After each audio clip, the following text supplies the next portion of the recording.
Alhamdulillah nahmaduhu wa nasta'inuhu wa nastaghfiruhu wa nu'minu bihi wa natawakkalu alayhi wa na'udhu billahi min shururi anfusina wa min sayyiati a'malina man yahdihillahu fala mudilla lahu wa man yudlilhu fala hadiya lahu wa ashhadu an la ilaha illallah wahdahu la sharika lahu وأشهد أن محمدا عبده ورسوله أما بعد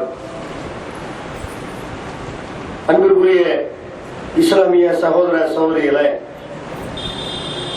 அல்லாஹ்வுடைய பேரருளால் அவன் நம் மீது விதியாக்கி இருக்கிற ஒரு முக்கியமான கடமையை நிறைவேற்றுவதற்காக புனிதமிக்க ஜும்மா தினத்திலே நாம் எல்லாம் பங்கெடுத்துள்ளோம். இஸ்லாமிய மார்க்கம் வணக்க வழிபாடுகளை சொல்லித் தருவதை விட பிற மனிதர்களோடு நாம் பழகும் பொழுது, பேசும் பொழுது, நட்புறவாடும் பொழுது நாம் கடைபிடிக்க வேண்டிய ஒழுங்குகளை, மனித உரிமைகளைத்தான் அதிகமாக பேசுகிறது. அந்த அடிப்படையில் மனித சமுதாயத்தில் ஒவ்வொருவரிடத்திலும் இருக்க வேண்டிய ஒரு முக்கியமான பண்பை குறித்து இஸ்லாமிய மார்க்கம் நமக்கு எப்படியெல்லாம் அறிவுறுத்துகிறது என்பதை இன்றைய உரையிலே நாம் தெரிந்து கொள்ள இருக்கிறோம். திருமலை குர்ஆனில் அல்லாஹ் ரப்பல் ஆலமீன் சொல்லி காட்டுகிறார், யா அய்யுஹல்லதீன ஆமனுத்தகுல்லாஹ் ஈமான் கொண்டவர்களே, நீங்கள் அல்லாஹ்வை அஞ்சிக் கொள்ளுங்கள், உண்மை பேசுபவர்களோடு நீங்கள் இருங்கள் என்று அல்லாஹ் ரப்பல் ஆலமீன் இறை நம்பிக்கையாளர்களே என்று அழைத்து, உங்கள்கிட்ட ஈமான் இருக்குமையானால், நீங்கள் அல்லாஹ்வை பயப்படுவது உண்மையாக இருக்குமையானால், நீங்கள் உண்மை பேசுபவர்களோடு தான் இருக்க வேண்டும், உண்மையாளராகத்தான் இருக்க வேண்டும் என்று ஒவ்வொரு மனிதனும் உண்மை பேசுபவனாக, உண்மை பேசுபவர்களோடு இருப்பவனாக இருக்க வேண்டும் என்று அல்லாஹ் அறிவுறுத்துகிறார். ஒரு நேரத்தில் நம்முடைய நாட்டில் இந்த இஸ்லாமிய மார்க்கம் அரபகத்தில் இருந்து வந்த சிலரால் இந்த இஸ்லாமிய மார்க்கம் கடைபிடிக்கப்பட்டது. இந்த இஸ்லாமிய மார்க்கத்தை யார் கடைபிடித்தார்களோ அவங்கள பார்த்த மக்கள் தான் இஸ்லாத்தை நோக்கி கூட்டம் கூட்டமாக வர ஆரம்பித்தார்கள். பெரிய அளவில் அவங்க இஸ்லாமிய பிரச்சாரம் எல்லாம் மேற்கொள்ளல. அவங்க வியாபார ரீதியாக இந்த இந்தியாவுக்கு வந்த அரபு நாட்டவர்கள்ட்ட உள்ள அந்த உண்மை, அவங்கள்ட்ட இருந்த அந்த நேர்மை, இந்த வாக்குறுதியை காப்பாற்றுகிற தன்மை, பொய் பேசாத தன்மை, இதையெல்லாம் பார்த்துதான் நம்முடைய முன்னோர்கள் எல்லாம் இஸ்லாத்தை தருகிறார்கள். இந்தியாவில் இருந்த இந்துக்களாக, கிறிஸ்தவர்களாக இருந்த மக்கள் தான் முஸ்லிம் மதத்தில் இருக்கிற அந்த உண்மை பேசுகிற பழக்கத்தை பார்த்துவிட்டு ஒரு நல்ல மார்க்கமா இருக்கிறது என்றெல்லாம் இஸ்லாத்தை ஏற்றுக்கொண்டார்கள். அப்ப முஸ்லிம்களிடத்தில் உள்ள உண்மைதான் இஸ்லாமிய வளர்ச்சிக்கு காரணமாக இருந்தது. ஆனால் இன்றைக்கு என்ன நிலைமை, முஸ்லிம் என்று சொன்னால் அவன்கிட்ட உண்மை இருக்கும், நேர்மை இருக்கு என்றெல்லாம் ஒரு காலத்தில் நம்பப்பட்டது. ஆனா இன்றைக்கு முஸ்லிம்கிட்ட உண்மை இருக்காது, போலித்தனம் தான் இருக்கும், அவங்ககிட்ட நேர்மை இருக்காது என்ற அளவுக்கு முஸ்லிம்கள் வியாபாரத்தில், குடுக்கல் வாங்கல, எல்லாத்திலையும் கெட்ட பேர் எடுத்திருக்கிற காட்சியை நம்ம பார்க்கிறோம். ஒரு நேரத்தில் நீங்க எடுத்துக்கொண்டீர்கள், இந்த வெளிநாட்டு ஜாமான்களை விற்கிறதுல முஸ்லிம்கள் தான் முதலிடத்தில் இருந்தார்கள். அவங்களை யாராலும் அடிச்சுக்கிற முடியாது. அப்படி வெளிநாட்டு பொருளை வெளிநாட்டு பொருளாக சொல்லி இருப்பார்கள், உள்நாட்டு பொருளை உள்நாட்டு பொருளாக சொல்லி இருப்பார்கள். ஆனா இப்ப அப்படியே தலைகீழ மாறி போச்சு. அந்த மாதிரி முஸ்லிம்கிட்ட உண்மை இருக்கும்னு நினைச்சு வெளிநாட்டு ஜாமான் போய் நம்பி வாங்கின நிலைமை இன்றைக்கு மாறி போய் வட்டி வாங்கி கொள்ளையடிச்சுக்கிட்டு நம்ம நாட்டில் மார்வாடிகள். அவன் என்ன பண்றான்னு கேட்டா, இன்றைக்கு வணிகத்தலங்களை எல்லாம் ஆக்கிரமித்து வைத்துக் கொண்டு அவன் தான் இன்னைக்கு உண்மை வேண்டாம், அவன் மார்வாடி வியாபாரம் தான், அவன்கிட்ட போனா ஓரளவுக்கு நியாயமா இருக்கு, கரெக்டா இருக்கும் என்று அவர்கள் உண்மையில வியாபாரம், நல்ல வியாபாரம் பண்ற மாதிரியும் முஸ்லிம்கள் வந்து போலித்தனமா இருக்கிறார்கள், முஸ்லிம்கள் ஏமாற்றுகிறார்கள், பித்தலாட்டம் பண்ணுகிறார்கள் என்ற அளவுக்கு நிலைமை தலைகீழ மாறி போயிருக்கிற காட்சியை பார்க்கிறோம். அதுக்கெல்லாம் என்ன காரணம்? இந்த உண்மை பேசுகிற பழக்கம், உண்மை சொல்ற பழக்கம் முஸ்லிம்கள்ட்ட படிப்படியாக குறைந்து கொண்டே வருகிறது. அதே மாதிரி இந்த வெளிநாட்டு பொருட்கள் விற்கிறது மட்டும் இல்லை, வெளிநாட்டுக்கு ஆள் அனுப்பி வைக்கிறது முஸ்லிம் தான் நிறைய ஏஜெண்டா இருக்கிறான். என்ன செய்யணும்? வெளிநாட்டுக்கு அனுப்புறங்கிற பேர்ல உன்னை நல்ல வேலைக்கு அனுப்புறேன், 8 மணி நேரம் உனக்கு டியூட்டி, 2 மணி நேரம் அதுக்கு மேல எக்ஸ்ட்ரா வேற உனக்கு கிடைக்கும் அப்படின்ட்டு போய் சொல்லி அவனை ஆபீஸ் கொண்டு சொல்லி அவனை அனுப்பி வைக்கிறோம்னு பணத்தை வாங்கி கடைசியில போய் ஆறு மேய்க்க விடுறாங்க இல்லையா? போய் பார்க்கிறாங்க, போய் இறங்குனா வனாந்தரத்துல ஆறு மேய்க்க விடுறாங்க, அங்க போய் கக்கூஸ் கண்ணு விடுறாங்க, அங்க போய் கேவலமான எதையெல்லாம் கேவலமா நினைச்சாலும் அங்க போய் ஒரு நல்ல வேலை என்று நம்பி போய் அங்க போனா ஏமாற்றம் அடைகிற காட்சியை பார்க்கிறோம். கண்ணீர் வடிச்சு கடைசியில கலர்றான். இது உள்நாட்டில இருந்திருக்கலாமே, உள்ளூர்ல இருந்திருக்கலாமே, இவனை நம்பி இப்படி ஏமாந்துட்டோமே. ஏமாத்துற ஆளுகள்ல பெரும்பாலான ஆள் யார் இருக்கிறா? முஸ்லிமா தான் இருக்கிறான். அப்ப இந்த மாதிரி முஸ்லிம்கள்ட்ட எல்லாத்துலயுமே அந்த உண்மை பேசுகிற பண்பு குறைந்து போய் பொய் சொல்லி எப்படியா சம்பாதிக்க வேண்டும், எல்லாத்துலயுமே போய் கடனை வாங்கிட்டு திருப்பி தர்றதுல போய், அதே மாதிரி வந்து கல்யாணம் பண்ணி வைக்கிறதுல போய், இப்படி ஏராளமான பொய்கள் வந்து முஸ்லிம் இடத்துல நிரம்பி வருகிற காட்சியை நம்ம பார்க்கிறோம். அதுல இப்ப எல்லா சமுதாயத்திலும் போய் இருக்கிறது. ஒரு முஸ்லிம் இடத்துல இது இருக்கலாமா? முஸ்லிம் வந்து பொய் சொல்லலாமா? இதைத்தான் நாம் சிந்திக்க கடமைப்பட்டிருக்கிறோம். அதுல இன்றைக்கு நவீன காலத்துல இந்த செல்போன் வந்துருச்சா, செல்போன் வந்த பிறகு நிறைய போய் ஊர்ல இருந்துகிட்டே என்ன செய்யறத போன் அடிச்சு கேட்ட வெளியூர்ல இருக்கிறோம், வெளி ஏரியால இருக்கிற ஈஸியா போயிருந்தல தேடி வந்து இல்லைன்னு பிள்ளை கூட சொல்ல செல்போன் சொல்லிடலாம். ஆறு இல்லை, நான் வெளியே இருக்கிறேன், 4 நாள் கழிச்சா வருவேன், 5 நாள் கழிச்சா வருவேன் இப்படின்னு பொய் சொல்வதற்கு ஏற்றவாறு இந்த நவீன கல்விகள் இருக்கிறா நிறைய பொய் வந்து ஏற்கனவே இருந்த பொய்யை விட அதிகமாக பொய்களை பரப்புகிற ஒரு காட்சியை, பொய் சொல்கிற ஒரு காட்சியை பார்க்கிறோம். இஸ்லாம் வந்து இதை எவ்வளவு கடுமையா கண்டிக்கிறது, உண்மை பேசுறதுக்கு எவ்வளவு இந்த மார்க்கத்துல நன்மை சொல்லப்பட்டிருக்கிறது, இதை நாம் தெரிந்து கொள்ள வேண்டும். திருமறை குர்ஆன்ல அல்லாஹ் ரப்பல் ஆலமீன் ஏராளமான இடங்கள்ல இந்த உண்மை பேசுறவர்களுக்கு தான் மறுமை நாளையில அல்லாஹ்விடத்துல கூலி இருக்கிறது என்று அதை நமக்கு வலியுறுத்துகிறார். காலல்லாஹு லிஹாதா யௌமு யன்ஃபஉ ஸாலிகீன சிர்கஹும், மறுமை நாளையில் அல்லாஹ் சொல்வான், இது இந்த நாள் வந்து உண்மையாளர்களுக்கு அவங்களுடைய உண்மை பயனளிக்கக்கூடிய நாள். மறுமை நாள் எப்படிப்பட்ட நாள்னா, உண்மை பேசி உலகத்துல வாழ்ந்தாங்கல்ல, உண்மை பேசுறாங்க, அதுக்கு கஷ்டப்படுத்த வேணும். ஆனால் உண்மை சொல்லித்தான் வாழுவேன், உண்மையாத்தான் வாழுவேன் அப்படின்னு உண்மையாக நடந்து கொண்டார்களே, அவங்களுக்கு அவங்களுடைய உண்மை பயனளிக்கக்கூடிய நாள். லஹும் ஜன்னாத்தும் தஜ்ரி மின் தஹ்திஹா அன்ஹார், ஆறுகள் கீழே ஓடிக்கொண்டிருக்கிற சொர்க்கங்கள் அவர்களுக்கு இருக்கிறது. காலிதீன ஃபீஹா அபதா, அதில் அவர்கள் என்றென்றும் நிரந்தரமாக இருப்பார்கள். உண்மையாளர்களை பத்தி அல்லாஹ் சொல்றான். உண்மையாளர்களுக்கு மறுமையில் கிடைக்கிற பயன் என்னன்னு கேட்டா, அவங்க சொர்க்கத்தில் இருப்பார்கள், அதுக்கு கீழே நதிகள் ஓடிக்கொண்டே இருக்கும். இப்பதான் மழை பெய்ய ஆரம்பிச்சிருக்கிறது, எல்லா நதியும் ஆறும் வற்றி போயிருந்தது, உண்மை இல்லாம புற்புண்டு கூட முளைக்காம விவசாயிகள் தற்கொலை பண்ற அளவுக்கு இருந்தாங்க. அங்க அதுக்கெல்லாம் விலையே கிடையாது. அங்க ஆறுகள் எப்பவும் அந்த சொர்க்கத்துக்கு கீழே ஆறுகள் ஓடிக்கொண்டே இருக்கும். அதுல அவர்கள் நிரந்தரமாக இருப்பார்கள். ரலியல்லாஹு அன்ஹும் ரதுவானுஹு, அவர்கள் அல்லாஹ்வை புரிந்து கொண்டார்கள், அல்லாஹ்வும் அவர்களை புரிந்து கொண்டான், அல்லாஹ் அவங்களை புரிந்து கொண்டான், அவங்களும் அல்லாஹ்வை புரிந்து கொண்டார்கள். ஸாலிகல் ஃபௌஸுல் அலீம், இதுதான் மகத்தான வெற்றி என்று உண்மை பேசுபவர்களுக்கு மறுமையில சொர்க்கங்கள் இருக்கிறது அப்படின்னு அல்லாஹ் சொல்றான்.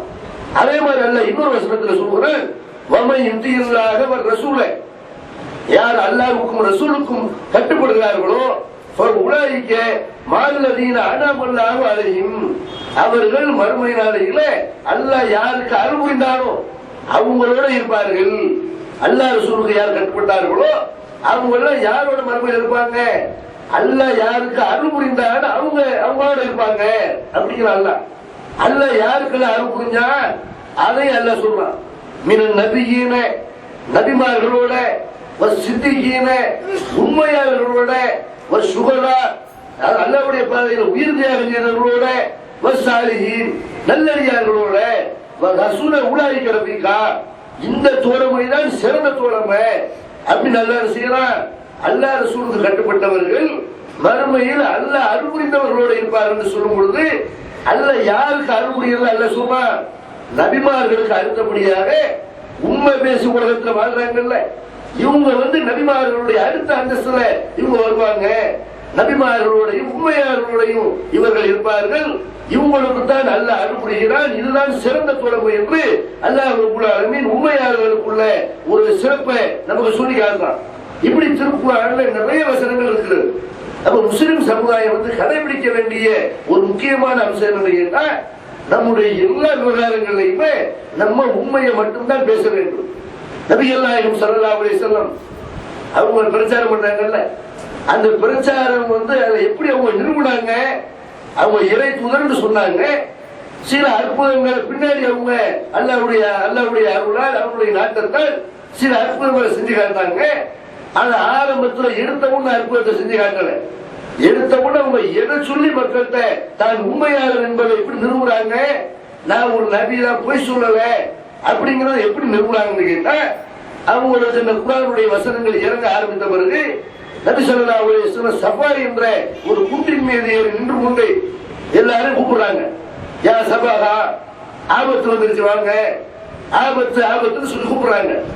மக்கள் எல்லாம் வர்றாங்க, சொந்த பந்தம் வர்றாங்க. என்னப்பா ஆபத்து?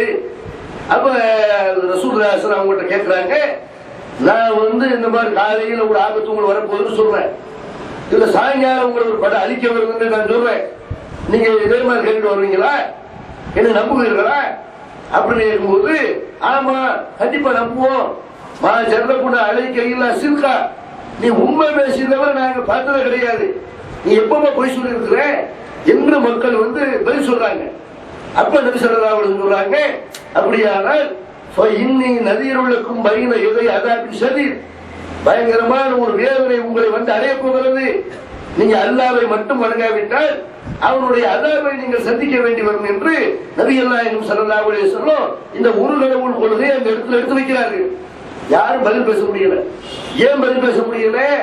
இப்பத்தான உண்மை மட்டும்தான் பேசுவோண்டு இப்பத்தான நற்சான்று சொல்லி இருக்கிறோம், எப்படி போய் சொல்றது, எப்படி சொல்றது அப்படின்னு எல்லாரும் திகச்சு பண்ணிக்கலாம்.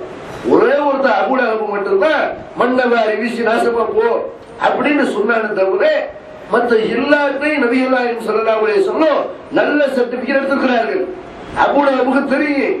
ஆனால் அவருடைய முன்னோர்கள் மேல வச்சிருந்த குருட்டு பக்தியினால காலகாலமா நாங்க வணங்குறத குறை சொல்லணும் இல்லையா அப்படிங்கிற அடிப்படையில் இருந்தான். அதே நேரத்தில் நான் போய் பேசுவேனா, நான் சொன்னா நீங்க நம்புவீங்களா அப்படின்னு இருக்கும்போது அபூ லஹப் உட்பட எல்லாரும் சேர்ந்துகிட்டு சொன்னார்கள், உங்கள்கிட்ட உண்மையை தவிர நாங்க அதிகமா பார்த்தது இல்லை, அதனாலதான் ரசூலுல்லாஹி ஸல்லல்லாஹு அலைஹி வஸல்லம் ஆபத்துன்னு சொல்லி கூப்பிட்ட உடனே எல்லாரும் போய் வர்றாங்க. இவர் போயிருக்காரு, ரசூலுல்லாஹ் இலக்கியமா ஆபத்துங்கிறாங்க. ஆபத்துல மறுமை நாளில நீங்க கொண்டிருக்கிற இந்த குருட்டுத்தனமான கடவுளுக்குள்ள இருக்க பரதெய்வ வழிபாடு இது இந்த மாதிரி இருந்தீங்கன்னா உங்களுக்கு ஆபத்து வந்து விட்டது, உங்களுக்கு மறுமையில வேதனை ஏற்படும் என்ற அர்த்தத்தில் மக்களை அழைத்து ரசூலுல்லாஹி அலைஹி வஸல்லம் தான் நபி என்பதை அந்த இடத்துல நிரூபிறாங்கன்னு சொன்னா என்ன விளங்கணும்? நபிகள் நாயகம் ஸல்லல்லாஹு அலைஹி வஸல்லம் அவர்கள் அந்த சமுதாயத்தில் உண்மையாளர் பெயர் பெற்ற காரணத்தினாலதான் அவங்களும் யாருமே இருக்க முடியல. அவங்களுடைய கொள்கை எதிர்த்தார்கள் தவிர இவர் நல்லவர் தான், உண்மைதான் பேசுவாரு அப்படிங்கிறது அவங்களுக்கு மாற்று கருத்து சொல்லவே முடியல. அதே மாதிரி நபிகள் நாயகம் ஸல்லல்லாஹு அலைஹி வஸல்லம் அவர்கள் அவங்க உண்மை பேசுற ஆளா இருந்த மாதிரி தன்னுடைய தோழர்கள்ட்ட உறுதிமொழி வாங்குகிறார்கள். அத உபாதா இப்னு சாமித் அவர்கள் அவங்க சொல்றாங்க, நபிகள் நாயகம் ஸல்லல்லாஹு அலைஹி வஸல்லம் அவங்கள்ட்ட நாங்க உறுதிமொழி செஞ்சு கொடுத்தோம். உறுதிமொழி கேட்கிறாங்க ரசூலுல்லாஹி ஸல்லல்லாஹு அலைஹி வஸல்லம், பாயனா ரசூலுல்லாஹி ஸல்லல்லாஹு அலைஹி வஸல்லம் அல ஸம்இ வ தாஅத்தி, அல்லாஹ்வுடைய தூதர்கிட்ட நாங்க எந்த விஷயத்துல உறுதிமொழி கொடுத்தோம்? செவியற்று கட்டுப்படுவோம். எந்த மாதிரி நேரத்துல ஃபில் மன்சத்தி வல் மக்ரை, விருப்பா இருந்தாலும் சரி வெறுப்பா இருந்தாலும் சரி, எங்களுக்கு பிடிச்சாலும் பிடிக்காதுன்னு ஒரு நிர்வாகம் ஒரு தலைமை ஒன்றை சொல்லும் பொழுது அதுக்கு நாங்கள் கட்டுப்பட்டு நடப்போம். தலைமை ஆட்சி தலைமை சொல்றாங்க. அல்லாஹ் நுனாசியில் அம்முற அகலவு, ஆட்சி தலைவர்களுக்கு எதிராக நாங்கள் சண்டையிட மாட்டோம்.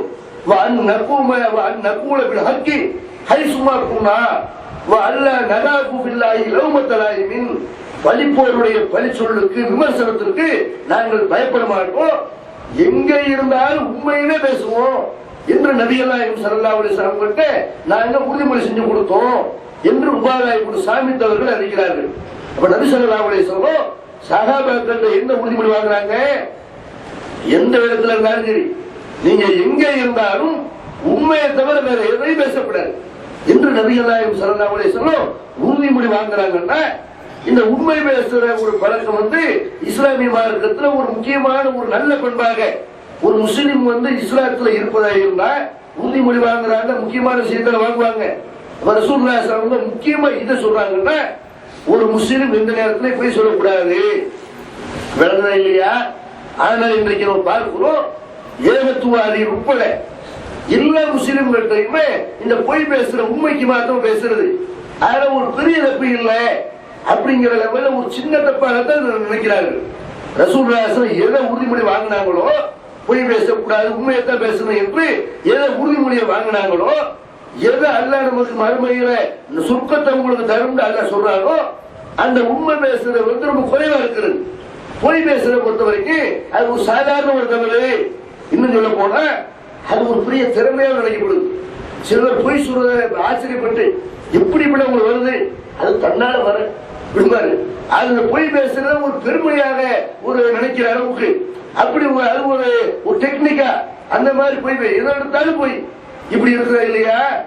இன்னும் சில பேர் என்ன செய்யலாம், அதுக்கு பொய் சொல்லாம இருக்க முடியுமா? அதெல்லாம் ரசூலா காலத்துல இருந்தாங்க, நம்ம இருக்க முடியுமா?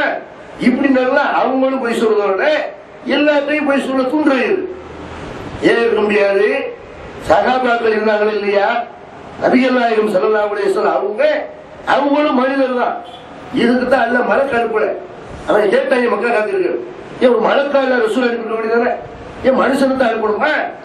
மலக்கு அனுப்பியிருந்தா என்ன இருக்கு? மொத்தத்துல எந்த இபாதத்தையும் செய்ய மாட்டான். அது மலக்கு செய்வாரு, நம்ம செய்ய முடிய மாட்டோம். மலக்கு தொழுவாரு, நம்ம தொழுவ முடியுமா? நம்ம பேர இல்லையா? மலக்கு ஒரு வேலை இல்லை, அவருக்கு கொண்டாடிய பிள்ளையா அவர் செய்வார், நம்ம செய்ய முடிய மாட்டோம். மலக்கு உண்மை பேசுவாரு, அவர் போய் யாருமே போய் பேச போறாரு, நம்ம இருக்க முடியுமா? அல்ல. அதனாலதான் ஒரு ரசூலை ஒரு மனிதர் அனுப்பி அவங்க உண்மையாகத்தான் நடந்து கொண்டார்கள். அவங்க பொய் பேசுவாங்க, நம்முடைய எதிரிகள் கூட சொன்ன கிடையாது. வர சூனியக்காரர் வசீகர தன்மை உள்ளவங்க, இவர் வேற மாதிரி அப்படி பேசுறாங்க தவிர இவர் என்ன சொல்லல, இவர் உண்மை பேசுவாரு, பொய் பேச மாட்டார், பொய் பேசுவாரு அப்படின்னு சொல்ல முடியல. மனசாட்சிக்கு எதிராக பொய்யர் பொய்யர்னு சொன்னாங்க தவிர ஆனா உண்மையில பொய் சொல்லுகிறான்னு கேட்டா அதுக்கு அவர்கள் பதில் சொல்ல முடியல. அதே மாதிரி சகாபாக்கள் பாருங்க, ரசூலா அவங்க அந்த சுர்பனகத்தை பார்த்தாங்க, அல்ல அவங்களுக்கு காட்டனா ஜிப்ரீல் வந்து போனாரு. அது ரசூல்லா அப்படி இருக்க முடியும், நம்ம பார்க்க செஞ்சோம், நம்ம குடுத்தனமா நம்பிக்கிட்டு இருக்கோம் இப்படிங்கிற மாதிரி நினைப்பாங்களா இல்லையா? ரசூலுல்லாஹி அவங்க வாழ்க்கையை பார்க்கிற மாதிரி சகாபாக்கள் வாழ்க்கையை பாருங்க.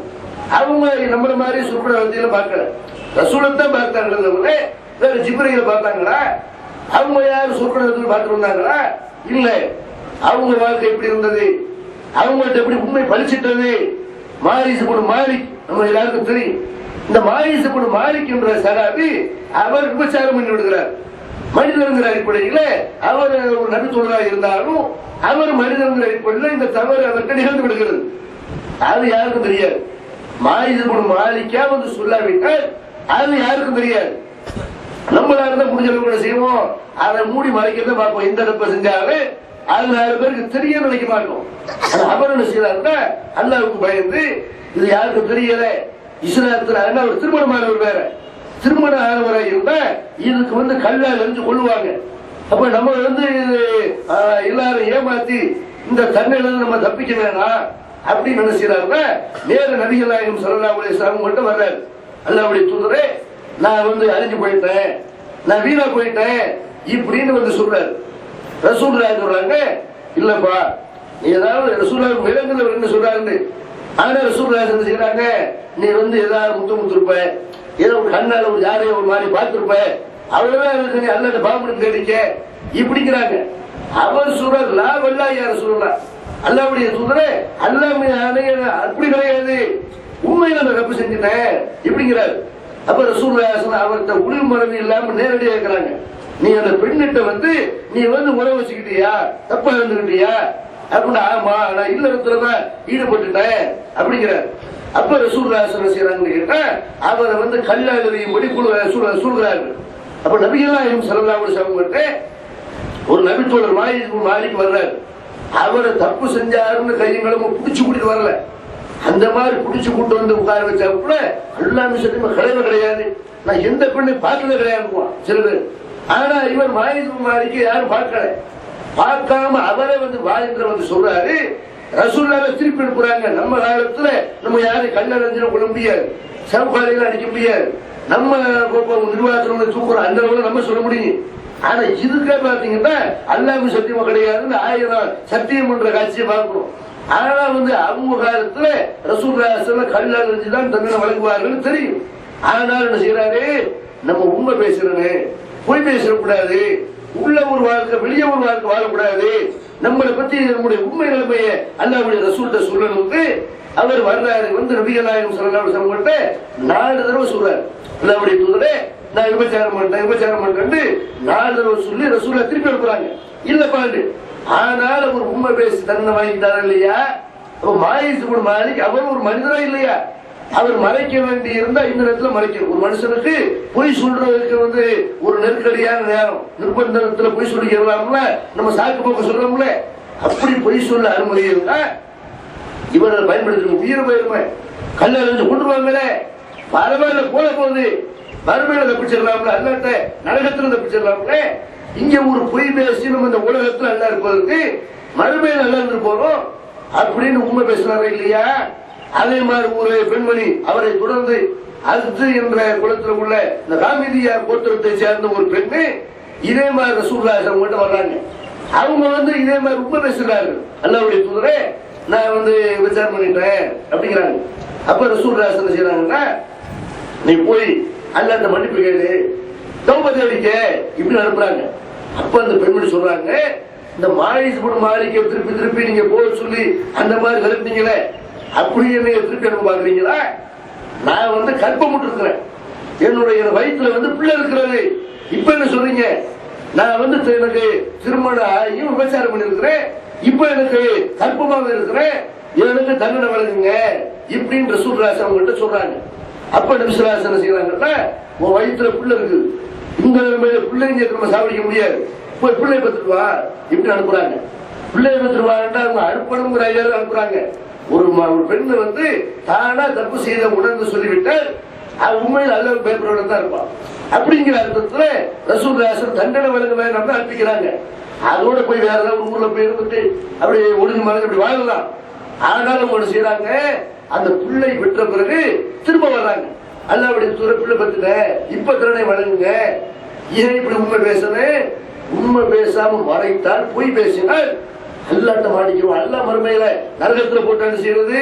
இங்க ஒரு பொய் பேசலாம், ரசூலை ஏமாத்திடலாம், ஆனால் அல்லாஹ் ஏமாத்த முடியாத அப்படிங்கிற பயத்துல அவங்க வந்து சொல்றாங்க, அவருடைய அந்த குழந்தைக்கு பால் விட்டணுமா இல்லையா, அதுக்கு ஒரு அன்சாரி தோழர் அந்த குழந்தைக்கு நான் வந்து யார்கிட்ட பால் விட்ட கொடுத்துக்கிறேன் அப்படின்னு அவர் பொறுப்பேற்றுக் கொண்ட பிறகு அந்த பெண் வந்து இதே மாதிரி மாயிஸ் இப்னு மாலிக் மாதிரி கல்லால் இருந்து கொலை செய்யப்படுகிறார். நம்ம என்ன விளங்குறோம்?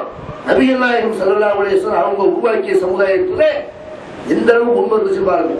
உண்மை அவங்கள வாழ்கின்ற இது அவங்களை யாரும் விசாரிச்சு அவங்க உண்மை சொல்லல, அவங்கள வந்து முன் வந்து உண்மை பேசுகிறார்கள் என்றால் அவங்க உண்மைக்கு மறுமை நாளில் கிடைக்கக்கூடிய அந்த பரிசை, பொய்க்கு மறுமை நாளில் கிடைக்கக்கூடிய தண்டனையை அவங்க விளங்கி இருந்தாங்க என்பதை நம்ம பார்க்கிறோம். அதே மாதிரி காபு இப்னு மாலிக் அவங்களுடைய சம்பவம் நம்ம எல்லாருக்கும் தெரியும்.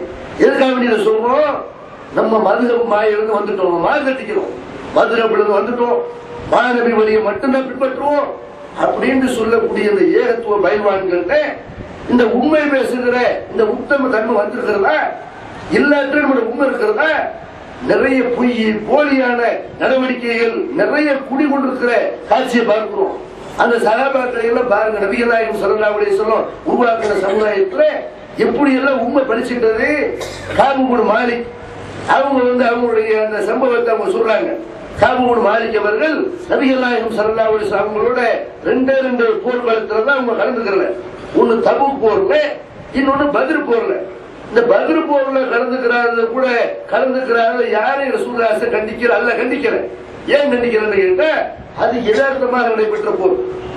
அபு சுஃபியான் அவர் வியாபாரம் பண்றதுக்காக வேண்டி வியாபார பொருட்களை கொண்டுட்டு வர்றாரு. அபு சுஃபியான் மக்காவில் பணம் கிளம்பி வருது. இவர் வழிமறிக்க போவாரு. ஏன்னா இஸ்லாத்துக்கு அவங்க நிறைய பிள்ளைகள் கொடுத்து கொண்டிருந்தார்கள். மக்காவில் எல்லாத்தையும் மதீனாவுக்கு சொந்த மண்ணை விட்டு அனுப்பிவிட்டார்கள்.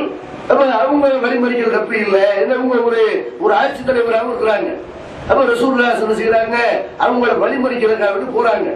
போற இடத்துல அவர் அதை தெரிஞ்சுக்கிட்டு அவர் மக்காவிலிருந்து படையெல்லாம் வர வச்சு அங்க கூட ஒரு ஃபைட் திடீர்னு ஒரு போர் உருவாகி விட்டது. போருக்கு யாரும் போகல. அப்ப அந்த மாதிரி நேரத்தில் அந்த போர் அந்த சூழ்நிலை நடந்த காரணத்தினால் பதிலுக்கு போருக்கு யார் யார் வரல என்றெல்லாம் அவங்க கண்டிக்கப்படல. ஆனால் இந்த தபூக் போர் என்பது ஒரு முக்கியமான போர். இது போருக்கு தான் நம்ம போறோம் என்று அல்லாஹ்வுடைய ரசூல் டிக்ளேர் பண்ணுகிறார்கள். வேற வேற போர்கள் ரசூலுல்லாஹி செய்வாங்க, எதுக்கு கிளம்புறோம்னு சொல்ல மாட்டாங்க. ஏன்னா எதிரிகளுக்கு விஷயம் போய் சேர்ந்த உள்ளேயே முனாஃபிக்குகள் நயவஞ்சர்கள் ரசூலுல்லாஹி சுத்தி உட்கார்ந்துருந்தான். அதனால ரசூலுல்லாஹி என்ன பண்ணாங்கன்னா வேற மாதிரி மக்களை சொல்லி கூட்டு போய் அப்புறமேல என்ன பாதையை போருக்கு போறோம்ன்ற எல்லாரும் தெரியும். அந்த பாதையை கரெக்டா சொல்ல மாட்டாங்க. வலது பக்கம் போறோம்னா இடது பக்கம் போறோம்பாங்க. அந்த மாதிரி எதிரிகளை திசை திருப்புறதுக்காக வேண்டி போர்ல போய் சொல்லலாம் இருக்குது. எதிரிகளாம் போய் சொல்லலாம் நம்ம ரெண்டா தெரிஞ்சுக்கிறோம். ரசூலுல்லாஹி என்ன செய்யறாங்கன்னா அந்த மாதிரி மக்களை சொல்லி கூட்டு போயிடுவாங்க. ஆனால் தபூக்கு போறோம், நீண்ட நேரம் பயணம் பண்ணணும், நீண்ட நாட்கள் போகணும், வெயில்ல போகணும், அதுக்காக எல்லாரும் தயார் பண்ணணுங்கிற அடிப்படையில ரசூலுல்லாஹி முன்கூட்டியே எல்லா அறிவிப்பு இந்த திட்டமிடுதலை பண்ணிக்கிறங்க, எல்லாம் பிளான் பண்ணிக்கிறங்க எல்லாத்தையும் சொல்றாங்க. அப்ப இந்த காபூல் மாலிக் சொல்றாரு, என்ன இந்த நேரத்துல இந்த மாதிரி ஒரு வசதி இல்லை. ரசூலுல்லாஹி தபூக்கு அறிவிப்பு கொடுத்தாங்களே அந்த நேரத்துல என்கிட்ட இருந்த மாதிரி செல்வம் வசதி வாய்ப்பு வேற எப்போ இருந்ததில்லை. ஒரே நேரத்தில் 2 ஓட்டமும் எனக்கு இருந்துச்சு. அப்ப அந்த மாதிரி நிலைமையில ரசூலுல்லாஹி ஒரு அறிவு பண்றாங்க, எல்லாம் கிளம்பிட்டு இருக்காங்க. அந்த நேரம் பார்த்து எனக்கு அறுவடை பண்ற நேரம் வந்துருச்சு. அவர் விவசாயம் பண்ணிட்டு இருக்கிறாரு, அறுவடை பண்ற நேரம் வந்துருச்சு. அப்ப நான் என்ன செய்யறேன்னு கேட்டா எல்லாரும் கிளம்பி போகட்டும், நம்ம ஒண்ணுக்கு 2 வச்சிருக்கோம் ஓட்டம், நம்ம போய் பின்னாடி குடிச்சிடலாம் இப்படின்னு ஒரு அசால்ட்டா அந்த மாதிரி அசட்டுத்தனமா என்ன செய்யறேன்னு கேட்டா இந்த போயிருவோம் அந்த போயிருவோம் இப்படி இழுத்துச்சு. கடைசியில் கிளம்பி போன ஆளுகளுடைய அந்த அடையாளமே தெரியல, எந்த பக்கம் போனாங்கன்னு தெரியல. அந்த மாதிரி நிலைமையில சரி அவ்வளவு கூட்டத்தில் நம்மள விசாரிக்க போறாங்கன்னு சொல்ல ஆயிரக்கணக்கான பேர் இருக்கும்போது 100 லட்சக்கணக்கான பேர் மாநிலத்தில் கூடுறோம். வந்தியாவது யார்கிட்ட கேட்டா வந்தப்பாங்க, வரலண்டா யாருக்கு தெரியும் போது அது அந்த கூட்டத்தில் எப்படி கண்டுபிடிக்க முடியாது, வந்தாங்க நீங்க பாக்கலன்றோம். அப்ப அந்த மாதிரி ஆயிரக்கணக்கான பேர் ஒரு போருக்கு போயிருக்கும் போது நம்மள கரெக்டா கண்டுபிடிக்க போறாங்க அப்படின்னு ஒரு நம்பிக்கை. திரும்பி வந்துடுறாரு. வந்து பார்த்தா ஊர்ல இருக்கிற யாருன்னு பார்த்தா பொம்பளைக்கு இருக்கிறாங்க, முனாஃபிக்குகள். அந்த போர் நேரத்தில் மட்டும் வரமாட்டோம். அப்ப மட்டும் என்ன செய்யுமா, வயிற்று வலி தலைவலி ஆச்சுன்னு படுத்துக்குவோம் வீட்டுல. அப்ப இந்த மாதிரியான அந்த கடைசி நேரத்தில் கலட்டி விடக்கூடிய இந்த ஒரு கள்ளத்தனமான இந்த கூட்டம் இருக்கிறாங்க. அதே மாதிரி போர் கடமை இல்லாத வயோதிகர்கள், நோயாளிகள், கண் தெரியாதும் அந்த மாதிரி உள்ள நிலைமையில உள்ளவங்க இருக்கிறாங்க. ஒரு பார்க்கிறது ஆகா நம்ம இதுல யாரு, நம்ம நயவஞ்சங்களா, நம்ம வயதிகளா, நம்ம பொம்பளையா, நம்ம போருக்கு போகாம இப்படி இருந்துட்டோமே அப்படின்ற கவலையோட இருக்கிறார். ரசூலுல்லாஹி அந்த போருக்கு போறாங்க. போருக்கு போனா எல்லாரையும் வருஷப்படுத்துற நேரத்துல இவரை தான் குறிப்பா விசாரிக்கிறார். இவர் நினைச்சாரு ஆயிரக்கணக்கான பேர் இருக்கும்போது நம்ம ரசூலை கண்டுபிடிக்க போறாங்க. ஆனா அங்க சோதனை ரசூலை இவரை தான் குறிப்பிட்டு கேட்கிறாங்க. இப்ப காப காணா உடனே ஒரு ஆளு நம்ம ஆள் இருந்துச்சு, அதுல ஒரு காசு கூட வந்துருச்சு. முதல்ல மாதிரி இல்ல, உடனே சொல்லுங்க ஆள் இல்லைன்னா என்ன வேணாலும் பேசுவோம். நேருக்கு நேரம் முகத்துக்கு முகம் நம்ம குற்றச்சாட்டு வைக்க மாட்டோம். ஆனா ஆள் இல்லைன்னு செய்வோம். அது அவருக்கு பெரிய ரியல் எஸ்டேட் அதிபர் ஆயிட்டாரு, பெரிய பணக்காரர் கோடீஸ்வரர் ஆயிட்டாரு, அவர் இப்ப முதல்ல மாதிரி இல்ல இப்படின்ற மாதிரி சொல்றாங்க. சொன்ன உடனே இன்னொருத்தர் செய்யறாருப்ப இல்ல அந்த மாதிரி ஆள் இல்லை, ஏதாவது ஒரு முக்கியமான காரணமா இருக்கு, அவரு அந்த மாதிரி ஆள் இல்லைன்னு இன்னொருத்தர் மறுக்கிறாரு. அப்ப ரசூலுல்லாஹி என்ன செய்யறாங்கன்னா போருக்குள்ள போயிட்டு திரும்பி வர்றாங்க. வந்தா ஒவ்வொருத்தவரையும் ரசூலுல்லாஹி என்ன செய்வாங்கன்னா விசாரிக்குவாங்க, ஏன் போருக்கு வரல அப்படின்னு விசாரிக்குவாங்க. போருக்கு போயிட்டு வரும்போது வந்து ரசூலுல்லாஹி அதே மாதிரி பள்ளிவாசல்ல போய் இருந்து விட்டு ஒவ்வொருத்தவரை ரசூலுல்லாஹி காரணம் சொல்றாங்க. அதுல முனாஃபிக்குகள் என்ன செய்யலாம், அவன் வழக்கமா சொல்ற மாதிரி சொல்லி தலைவலிக்கிற மாதிரி ஒரு காரணத்தை சொல்றான். ரசூலுல்லாஹி உண்மை என்று ஏற்றுக்கொண்டு அவங்களுக்காக வேண்டிய அல்லாஹ்ட்ட பாவ மன்னிப்பு தேடி அவங்க வழி அனுப்பி வைக்கிறாங்க. இவர் காபூல் மாலிக் வர்றார். வந்தா ரசூல்லா ஒரு மாதிரியா பாக்குறாங்க. அவரை பார்க்கிற பார்வையில அவருக்கு பயம் வந்துருச்சு. ரசூல்லா பார்க்கும் போது அந்த பார்வையில கோபம் தெரியுது. அப்ப ஒரு மாதிரியா பார்க்க ஆரம்பிச்ச உடனே இவர் நினைக்கிறாரு, உண்மை சொல்லிடலாம பொய் சொல்லிடலாம, பல போராட்டங்கள் அவர் மனசுல பல வகையான போராட்டங்கள் நடக்குது. அதனால அல்லாஹ்வுடைய ரசூல்ல வந்து கிட்ட வந்து நிக்கிறார். வந்து சொல்றாரு, அல்லாஹ்வுடைய தூதரே, நான் ஒரு கவிஞனா இருக்கிறேன். அவரு நல்ல புலமை திறன் உள்ளவர். புலவர்களுக்கு பொய் சொல்றதுக்கு ஈஸியா வரும்.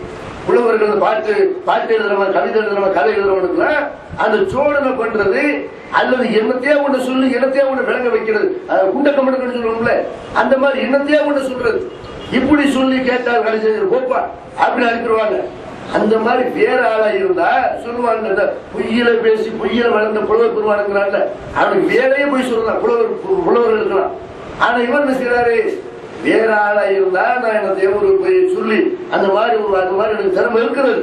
ஆனால் நீங்க அல்லாஹ்வுடைய தூதரா இருக்கிறீங்க, நான் உண்மை பேச நினைக்கிறேன், அல்லாஹ் என்னை காட்டி கொடுத்துறா என்ன செய்யறது அப்படின்னு என்ன செய்யறாருன்னு கேட்டா அவர் உண்மையை சொல்றாரு. எல்லாம் மீது ஆணையாக நான் முனாஃபிக்கலாம் இல்ல, தப்பான எண்ணத்துல அந்த முனாஃபிக்கு சொல்றாங்க பொய் காரணம் அந்த மாதிரி எல்லாம் நான் ஊர்ல இருக்கல. என்னுடைய ஒரு அசட்டுத்தனம், இந்த அறுவடை பண்ற அந்த திசையில இருந்துட்டேன் அப்படின்னு அவர் என்ன செய்யறாருன்னா, ஆனா வரணுங்கிற நீயத்துல இருந்தேன் இப்படிங்கிறாரு. ஆனா இவர் இப்படி சொல்றாரு. சில நேரம் இந்த மாதிரி ஏதாவது உண்மை பேசுற மாதிரி நடித்து விட்டால் விட்டுவாங்க கூட சொல்லலாம். இதுக்காக வேண்டி சொல்ல செய்யறாங்க, அது அல்லாஹ்வுக்கு தெரியும். நீ சொல்றீங்கன்னா அல்லாஹ்வுக்கு தெரியும். அது வராததுக்கு காரணம் நியாயமான காரணம் இருந்தா ஏத்துக்கிட்டு அல்லாஹ்ட்ட மன்னிப்பு தேடலாம்.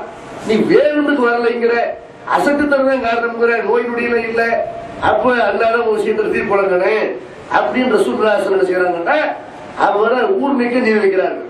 அல்லாஹ்வுடைய தூதருக்கு அந்த அதிகாரம் இருக்கிற ஊர் நீக்கம்னா யாரு பேசக்கூடாது விடக்கூடாதுங்கிற மாதிரி அல்லாஹ்ட்ட இருந்து ஏசிட்டு வர வரைக்கும் இன்னைக்கு அவரு ஊர் நீக்கம் செய்ய முடியாது.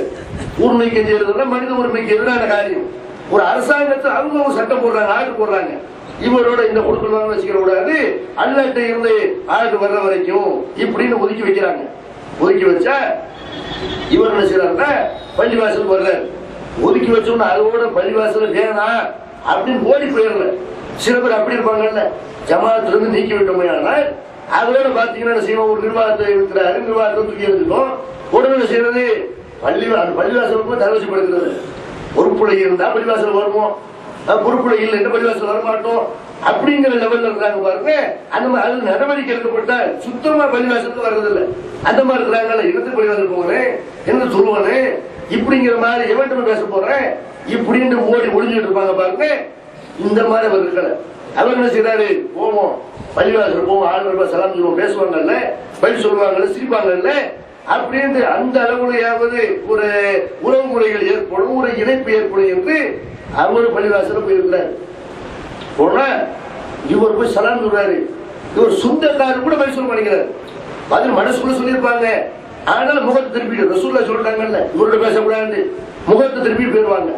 இப்படி சோதனை அனுபவிக்கிறார். ஒரு நாள் 2 நாள் இல்ல, இந்த மாதிரி ஒரு மாதத்துக்கு மேல இதே மாதிரியான ஒரு அவமரியாதை போனா ஒரு அசிங்கப்படுத்தி அனுப்புற மாதிரி அந்த மாதிரி போடுறது அப்படி நடக்குது. போங்கடா நீங்க நாடகமும் அப்படின்னு ஓடி போனாரா, போய் பள்ளிவாசல் ரசூலுல்லாஹி மேற்கு தொழுறாரு.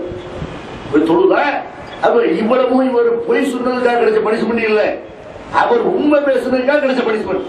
அவர் பொய் சொல்லிருக்கலாம், எல்லாரும் அவர்கிட்ட பேசுறாங்க, எப்ப ஒரு பொய் சொல்லிருக்காங்க, அல்லாஹ்வுடைய ரசூல் அல்லாஹ்ட்ட மன்னிப்பு கேட்டு அல்லாஹ் மன்னிக்கிறவன இருக்கிறான். அப்ப நீங்க ஏன் ஒரு பொய் சொல்லிருக்காங்க, ஏன் உண்மை பேசுறேன், நான் பொய் பேசிருக்கலாமோ நினைக்கிற அளவுக்கு எல்லாரும் என்னை கன்வின்ஸ் பண்ணாங்க, திரும்ப போய் ரசூலாட்ட மாத்தி பேசலாமான்னு அப்படிலாம் என்ன வருது. இருந்தாலும் அல்லாஹ்வுக்கு தெரியும் உண்மையாக அடக்கணும் அப்படின்னு உண்மை பேசுறதுனால ஊரே அவரை ஒத்துழைக்குது. யாரும் அவர்கிட்ட பேச மாட்டேங்கிறாங்க. போய் ரசூலுல்லாஹி ஸல்லல்லாஹு பின்னாடி போய் அவர் நின்று தூங்குறாரு. ரசூலுல்லாஹி ஸல்லல்லாஹு திரும்புவாங்க, இவருக்கு சலாம் சொன்ன மாதிரி அவர் நினைச்சுக்கிறோம், நமக்கு சலாம் கிடைச்சிருக்கோம், இந்த பக்கம் திரும்பி சலாம் சொன்னா அப்படின்னு போய் பின்னாடி போயிருக்கிறாரு. இவரை பார்த்தோன்னு ரசூலுல்லாஹி திரும்பிடுவாங்க, உடனே இந்த பக்கம் திரும்புவாங்க. இப்படி எல்லாம் அவர் அவமரியாதை ஏற்படுது. இந்த மாதிரி 1 நாள் 2 நாள் இப்படியே மாச கணக்கில் ஓடுது. அந்த மாதிரி நேரத்துல அப்ப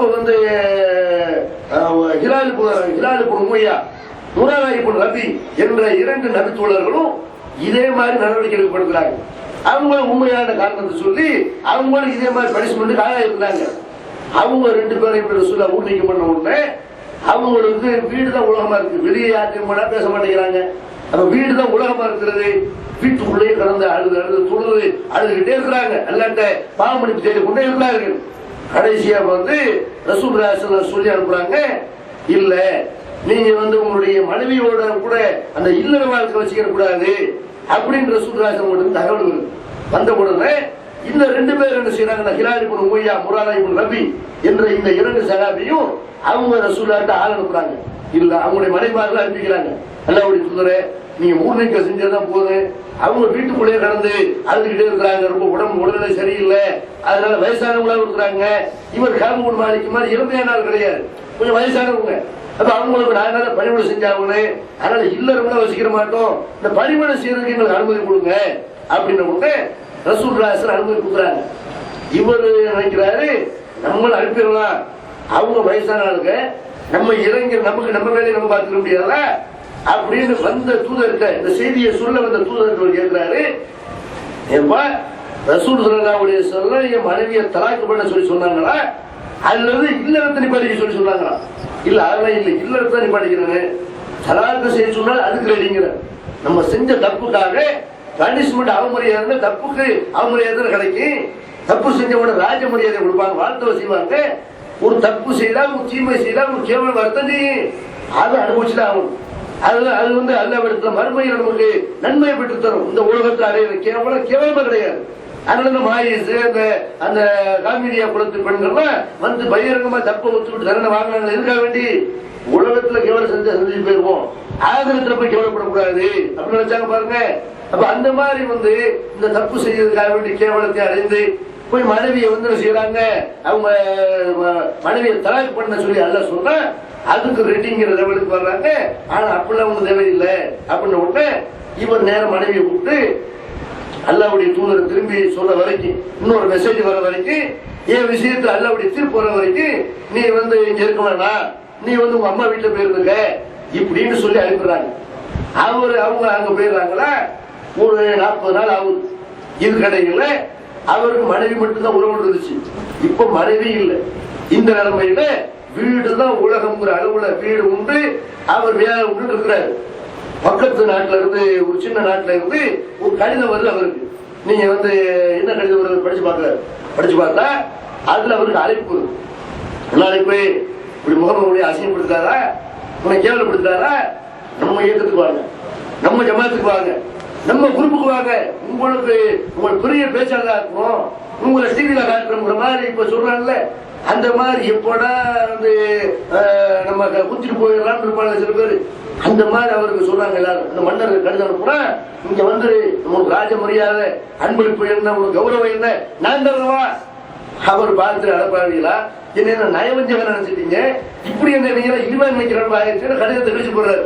அல்லாஹ்வுக்காகத்தான் நான் இவ்வளவு சகிச்சுட்டு இருக்கிறேன் அப்படின்னு அந்த கடிதத்தை கழிச்சு போட்டு கண்டுக்கிறாம விட்டுறாரு. இதுக்கு பிறகு ஒரு 50 நாள் ஆன பிறகு ரசூலுல்லாஹி கிட்ட அழைப்பு வருது, உங்களை ரசூலா கூட விட்டாங்க. அவரு போறாரு, ரசூலுல்லாஹி அவங்க போறாரு. போன அங்க இருந்து சகாபி இருந்துச்சு, கை கொடுத்து அவரை வரவேற்கிறாரு. ரசூலுல்லாஹி என்ன சொல்றாங்க, காபு மாலிக்கே, உன் தாயார் உன்னை பெற்றதில் இருந்து இந்த மாதிரி ஒரு மகிழ்ச்சியான உலகத்துக்கு செய்யாது. ஒரு மகிழ்ச்சி, ஒரு சுப செய்தி. என்ன செய்தி? அல்லாஹ் உன் விஷயத்துல குர்ஆன் வசனத்தை இறக்கிட்டா, நீ நல்லவர், நீ உண்மையில இறையச்சம் உள்ளவர் அல்லாஹ் சொல்லிட்டா, உன் பாவத்தை மன்னிச்சுட்டா இப்படின்னு அந்த வசனத்தை ரசூலுல்லாஹி வாசிச்சு காட்டுறாங்க.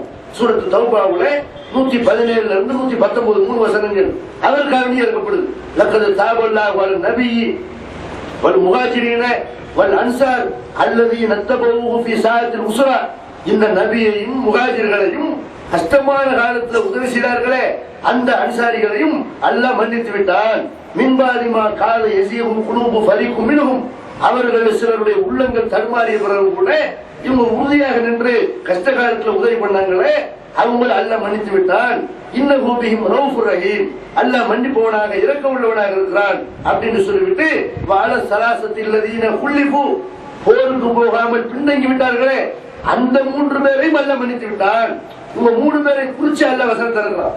போருக்கு வராமல் பின்தங்கி விட்டார்களே, இந்த 3 பேரையும் அல்ல மன்னித்து விட்டால் ஹத்தா இலா லாக்க தலையும் அருள்மா ரகுபத் லாக்க தலையும் அன்புசவும், அவங்களுக்கு இந்த உலகமே சுருங்கி விட்டது. வீடுதான் உலகம் ஆயிடுச்சு. அப்படி வீடே உங்களுக்கு உலகமாக ஆகிவிட்டது. அவங்க உயிர் வாழ்வது அவங்களுக்கு சிரமமாக ஆகிவிட்டது.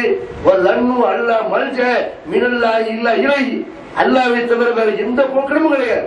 எந்த நண்பர் உறவு சொந்த முறை எதுவும் கிடையாது. அல்ல அவங்க அந்த லெவலில் அவர்கள் வந்து விட்டார்கள். சும்மா தாப அலையும் ஏற்றுவு, அவர்கள் திருந்திக் கொள்வதற்காக அவங்களை அல்ல மன்னித்து விட்டார் என்று அல்லாஹ் சொல்லிட்டு சொல்றான்.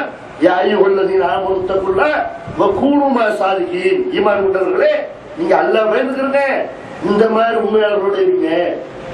அல்லாஹ் செய்யணும் காபூர் மாலிக்குடைய அந்த பாவமணிப்பை சொல்லியிருந்தா ஒரு உண்மை பேசி இவங்களை படிச்சு கொண்டு வாங்கினார்ல.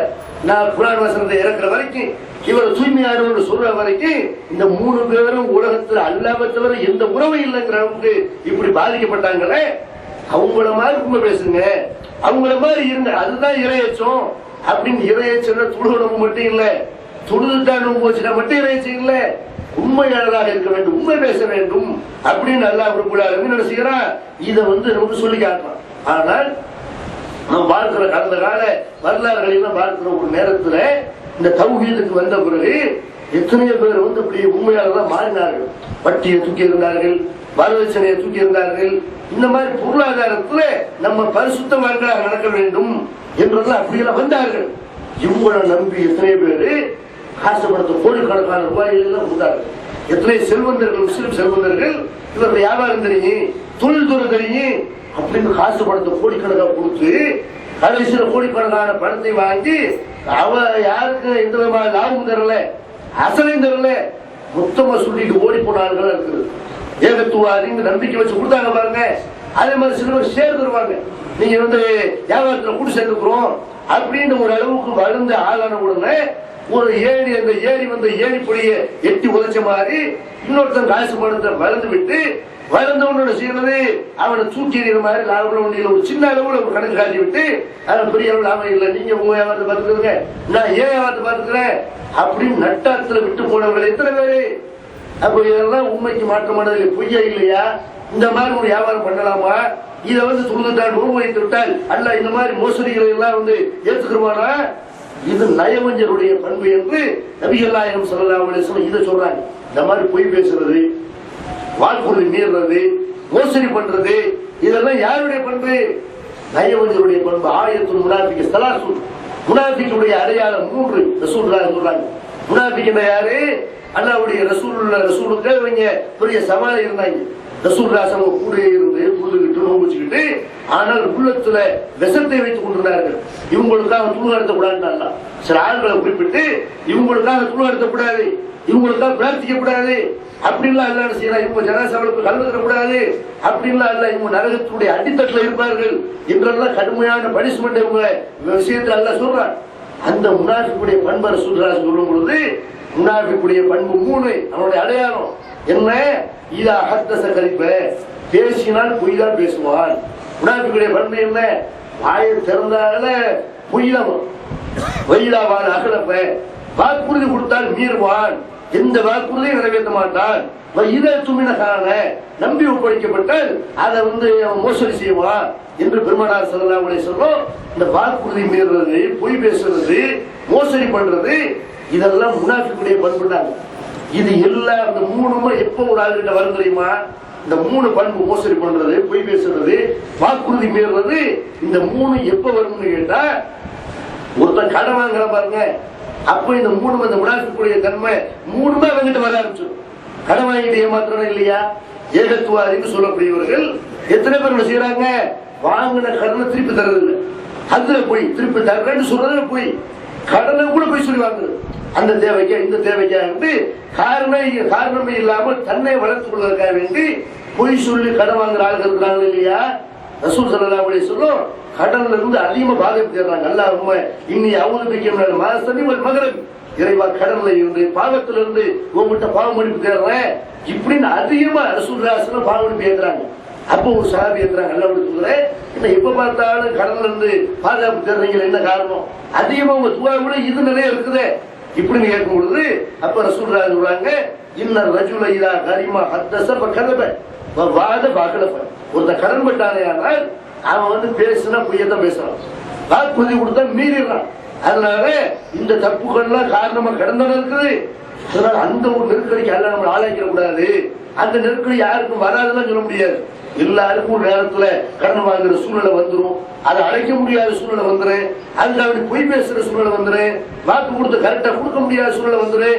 அந்த நிலைமைக்கு நம்ம நல்லா ஆளாக்கிட கூடாது அப்படின்ற சூழ்நிலை செய்யறாங்க. அது ரொம்ப ஜாக்கிரதையாக கடன் அவங்க வாங்கினாலும் அடமானமா கொடுத்துட்டு வாங்குவாங்க. ஆனாலும் இந்த கடன்ல இருந்து அதிகமாக சூழ்நிலை செய்யறாங்க, பாதுகாப்பு தேடுறாங்க. அப்ப நம்ம வர வேண்டிய வட்டி எல்லாம் ஒரு நேரத்தில் தூக்கி எறிஞ்சோமே.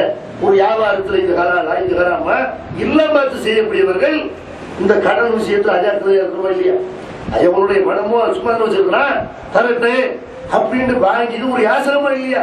கடன் தேவைக்கு தான் வாங்கணுமே தவிர சும்மா ஒருத்த வச்சிருக்கிறாங்கிறதுக்காக வேண்டி அவன் மனத்தை வாங்கி ரொட்டேஷன் பண்ண முடியுமா? அவன் மனத்தை வாங்கி நம்ம வாயில பண்ண முடியுமா? இப்ப அந்த மாதிரி கடனை வாங்கி ஏற்ப விட்டவர்கள் எத்தனை பேர் இந்த கடன் விஷயத்துல அல்லாஹ் பயந்துக்கிறேன். இன்னும் சொல்ல போனா இந்த கடனாளிக்கு நபிகள் நாயகம் ஸல்லல்லாஹு அலைஹி வஸல்லம் துருவம் நடத்துறாரு. நபிகள் நாயகம் ஸல்லல்லாஹு அலைஹி வஸல்லம் கடனாளியுடைய ஜனாசா வரும்போது இவனுக்கு நீங்க துருவச்சிக்கிறீங்க, நான் துருவிக்க மாட்டேன். ஏன் மாட்டேன்டாங்க? அவர் திருடல, கொள்ளடிக்கல, கொலை செய்யல, விபச்சாரம் பண்ணல, ஏன் துருவிக்கல? இவனுக்கு அல்லாஹ்வுடைய பாவமன்னிப்பு கிடையாது. இவன் கடனாளி மன்னிச்சாலும் அல்ல இவன் மன்னிக்குமா? அப்ப கடனாளி ஒருத்த பாதிக்கப்பட்டவன் நிற்பான், இவன் கடனாளிக்கா மூட்டை போயிட்டாங்க, இவனுக்கு அல்லாஹ்வுடைய ரசூல் நான் துருவிக்க முடியுமா? இப்படின்னு பெருமானார் அவங்க லெவல்ல மற்றவங்களை துருவிக்க சொல்லி அனுமதித்தார்கள். ஆனால் அவங்க லெவல்ல துருக வைக்காம இருந்தாங்களே. இப்போ எவ்வளவு பெரிய ஒரு பாவனை கடன் வாங்கிட்டு உட்கார்ந்து இருக்கிறது. அந்த கடன் கூட அடிப்படை தேவைக்கு வாங்குறது. எதுக்கு வாங்குறது? இருக்கிறத பெருக்கிறதுக்கு வாங்குறது. சும்மா வந்து அந்த ஒரு டிவி வாங்குறதுக்கு, ஒரு ஃப்ரிட்ஜ் வாங்குறதுக்கு, ஒரு பைக்கு, கார் வாங்குறது, இதெல்லாம் லோன்ல வாங்குறது. இதெல்லாம் என்ன? கடனை தாண்டி வட்டிங்கிற அளவுல போய் நிக்கிற ஒரு காட்சியை நம்ம பார்க்கிறோமா இல்லையா? அப்போ இந்த கடன் இருக்கு பாருங்க, இது ஒரு வகையான வாக்கு மீற வைக்கக்கூடிய, நம்மளை பொய் பேச வைக்கக்கூடிய, மோசடி பண்ண வைக்கக்கூடிய ஒரு முக்கியமான ஒரு பாவம் இது. இஸ்லாத்துல கடன் வாங்க அனுமதி இருந்தாலும் இந்த கடன் இந்த பொய் பேச சொல்லி நம்மளை தூண்டும். அதனாலதான் ரசூலுல்லாஹி இதுல இருந்து பாதுகாப்பு தேடுறாங்க. இந்த கடன் விஷயத்துல ஜாக்கிரதையா இருக்க வேண்டும். அதே மாதிரி நபி ஸல்லல்லாஹு அலைஹி வஸல்லம் எச்சரிக்கையாக சொல்றாங்க, மண்ணாக அம்வாலு நாசி யுரீது அதாக அத்தல்லாஹு அன்ஹு வமன் அகத யுரீது இத்ராஃபக அத்ரஃபுல்லாஹ். யார் கடனை திருப்பி செலுத்த வேண்டும் என்ற எண்ணத்துல வந்து கடன் வாங்குறானோ அவனுக்கு அல்லாஹ்வுடைய கடனை வந்து என்ன செய்வான்? அதை வந்து நிறைவேற்ற உதவி செய்வான். கடனை மோசடி பண்ணணும், இழுத்தடிக்கணும், ஏமாத்தணும் அப்படிங்கிற அர்த்தத்தை ஒருத்த கடன் வாங்குவானே ஆனால் அவனை அல்ல அழிச்சிருவான். அவன் இன்னொருத்தன் காசு அழிக்க நினைத்தால் அல்ல அவனை அழிச்சிருவான். இப்படின்னு பெருமானார் ஸல்லல்லாஹு அலைஹி வஸல்லம் சொல்றாங்க. அப்ப இந்த கடன் வந்து நம்மளை பொய் சொல்ல தூண்டக்கூடிய முக்கியமான ஒரு விஷயமாக இருப்பதால் நம்ம பொய்யிலிருந்து தவிர்த்து கொள்வதாக இருந்தா இந்த கடன்ல இருந்து தவிர்த்து கொள்ள வேண்டும். அவசியத்துக்கு ஒரு மருத்துவ தேவையா, ஒரு பசியா, ஒரு முக்கியமான பிரச்சனையா, அதுக்கு தான் கடன் வாங்கணும்னு ஆரம்பரமா கல்யாணம் பண்றதுக்கு, ஊர்ல பெருமையை ஊர்ல பெருமையை பெறுவதற்கு, எல்லாருடைய புகழை பெறுவதற்கு இதுக்கெல்லாம் செய்யக்கூடாது, கடனை படிக்க கூடாது. இன்னும் எதுல எல்லாம் பொய் சொன்னால் பாவம் என்று ரசூலுல்லாஹி ஸல்லல்லாஹு நமக்கு நிறைய அறிவுரை அந்த பொய் சம்பந்தமா, உண்மை சம்பந்தமா மட்டும் நம்ம சில ஹதீஸ்களை நம்ம தெரிஞ்சிருக்கிறோம். இந்த பொய் பேசுறது எவ்வளவு பெரிய பாவம், அதுக்கு என்னவெல்லாம் பனிஷ்மெண்ட் தண்டனை இருக்கிறது என்ற விவரங்களை எல்லாம் இன்ஷா அல்லாஹ் நம்ம அடுத்தடுத்த வாரங்களில் தெரிந்து கொள்ளலாம். வாக்குறுதி தவறான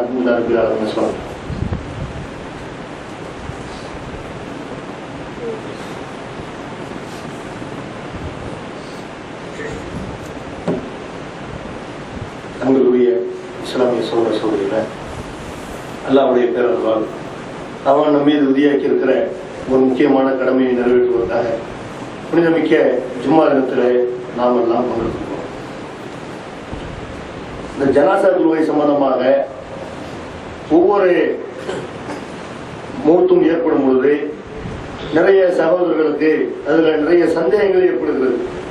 அதனால் அது சம்பந்தமாக அதே மாதிரி குழந்தை பிறக்கும் பொழுது நம்ம நடைமுறைப்படுத்த வேண்டிய சில சட்டங்கள் விஷயமாகவும் நிறைய கேள்விகள் தொடர்ந்து ஒரே மாதிரியான கேள்விகள் வருவதால் அது சம்பந்தமா சில முக்கியமான விவரங்களை நம்ம தெரிஞ்சுக்கிறோம். இந்த ஜனாசா தொழுகையை பொறுத்த வரைக்கும் ஜனாசா தொழுகையில கலந்து கொள்வதற்கு இல்லையா, அது மார்க்கத்துல வந்து ரொம்ப ஒரு நிறைய நன்மைகள் இருப்பதாக நபிகள் நாயகம் ஸல்லல்லாஹு அலைஹி வஸல்லம் ஜனாசா தொழுகையை வந்து நமக்கு வலியுறுத்துகிறார்கள். எந்த அளவுக்கு நன்மை இருக்குங்கிறாங்க? ஒருத்தருடைய ஜனாசா தொழுகை வரைக்கும் ஒருவர் கலந்து கொண்டாரே ஆனால் அவருக்கு ஒரு உகது மலை அளவுக்கு நன்மை அவருக்கு எழுதப்படும் என்று பெருமானார் ஸல்லல்லாஹு அலைஹி வஸல்லம் சொல்லி காட்டுறாங்க. உகது மலை அளவுக்கு நன்மண்டா எவ்வளவு பெரிய நன்மை. அதை போய் எல்லாம் மறுமையில மீசான்ல வச்சாண்டா அது எவ்வளவு வெயிட்டா இருக்கிறது. அப்ப இப்படி ஒருத்தருடைய ஜனாசாவில் கலந்து கொண்டார். இதே மாதிரி ஒவ்வொருத்தர் ஜனாசாவில் கலந்து கொண்டோமையானால் ஒரு சின்ன நன்மை தான், அதுல நிறைய பெரிய ஒரு நன்மை நமக்கு கிடைக்க இருக்கிறது. அதே மாதிரி அடக்கம் பண்ற வரைக்கும் போய் ஒருவர் கலந்து கொள்வாரே ஆனால், தொழுகையிலே நடந்து கொண்டு அடக்கம் பண்ற வரைக்கும் இருப்பாரே ஆனால் அவருக்கு 2 கீரார் 2 உகது மலை அளவுக்கு நன்மை அவருக்கு எழுதப்படும். ஒரு மையத்துக்கு போனா இந்த அளவுக்கு நன்மை இருப்பதாக ரசூலுல்லாஹி ஸல்லல்லாஹு அலைஹி வஸல்லம் சொல்றாங்க. அதே நேரத்தில் சில நேரத்தில் இந்த நன்மையை நம்ம இழக்க வேண்டிய ஒரு சூழ்நிலை ஏற்படும். அதுக்காக வேண்டி நம்ம கவலைப்பட வேண்டிய அவசியம் கிடையாது. இப்போ உதாரணத்துக்கு ஒருத்தர் தற்கொலை செஞ்ச ஆளா இருப்பாரு, அவருக்கு ரசூலுல்லாஹி ஸல்லல்லாஹு அலைஹி வஸல்லம் தொழுகை நடத்தல, அவருடைய தொழுகையில வெளியே நிறுத்தம் வைங்க, அது குற்றமாகாது. ஜனாசா தொழுகை என்ன இருக்கிறது, அது அவருடைய மனிதங்கிற அடிப்படையில் அவருக்கு செய்ய வேண்டிய கடமைகளை எல்லாம் செய்யறோம். ஆனா அல்லாஹ் இதை தடுத்த காரணத்தினால், தற்கொலை செஞ்ச ஆளுக்கு ரசூலுல்லாஹி ஸல்லல்லாஹு அலைஹி வஸல்லம் தொழுகை நடத்தாத காரணத்தினால் தொழுகை நடத்துக்கலாம் வெளியே நிக்கிறோமா, அதுக்கு நமக்கு நன்மை இருக்கிறது.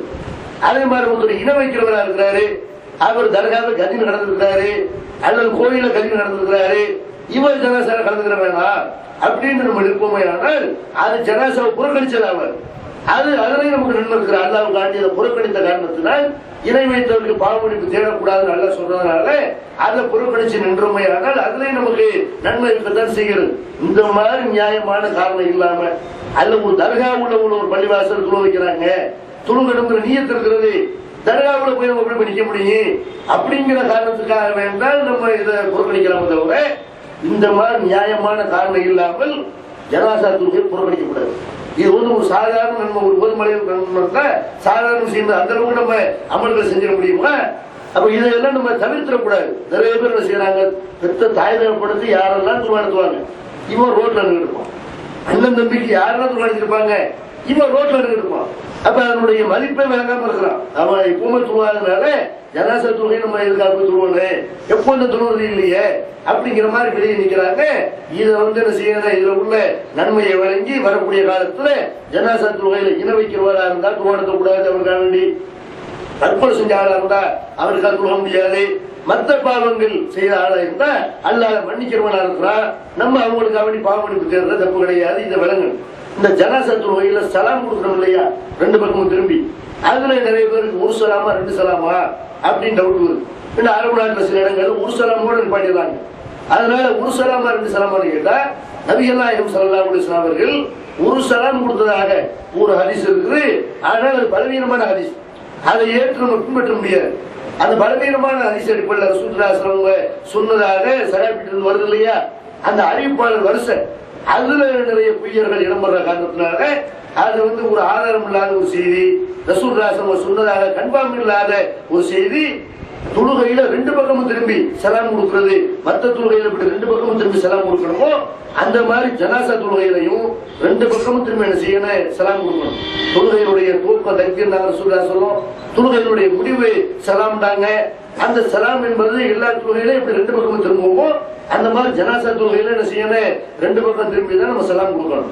அதே மாதிரி வந்து குழந்தைக்கு ஜனாசா தொழுகை இருக்குதா அப்படின்னு கேட்கிறாங்க.